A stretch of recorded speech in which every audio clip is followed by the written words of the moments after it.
સદગ્રંથોમાં એક બહુ જોવા જેવું છો, તમે ગમે તેટલા ગ્રંથ વાંચો, ગમે તેટલો મોટો માણસ ગમે તેટલા નાના માણસને ઉદ્બોધન કરે, પણ એમાં ક્યાંય તું નથી કરી.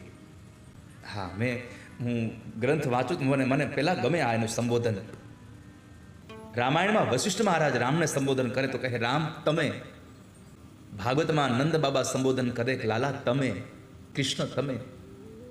કોઈ મહાપુરુષો જ્ઞાન દેતા હોય, મૈત્રેય ઋષિ જ્ઞાન દેવા બેઠા અને વિદુરજી નીચે બેઠા છે. જ્ઞાની માણસની સામે એક અબુદ્ધ માણસ જેવો ભગવાનનો ભક્ત બેઠો છે, છતાં મૈત્રેય ઋષિ કહે છે કે વિદુરજી તમને કહું છું, નહીં તો કદાચ ગુરુની પરંપરા પ્રમાણે કહી શકે એ છોકરા આ કરતો હોય તું. પણ મને ગ્રંથોને વાંચું ત્યારે મને એમ થાય કે આ સંસારમાં કેટલી તમે મર્યાદાઓ ભરી છે, અને એ મર્યાદાઓને આ ગ્રંથોમાં તમે લખ્યું ને એટલે મને એક વ્યક્તિનું સ્મરણ થઈ આવ્યું. આજે ભાગવત વિદ્યાપીઠના એ પ્રણેતા પૂજ્ય કૃષ્ણશંકર શાસ્ત્રી દાદાજી, નાનું બાળક આવે ને તો એને તમે કહીને બોલાવતા. નાનું બાળક આવે તો તમે કહીને બોલાવે, ક્યારેય તું ન કહે કોઈને.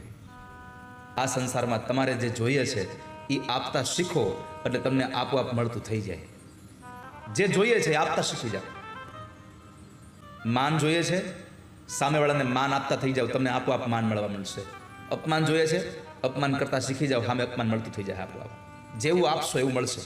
આ નરું સત્ય છે.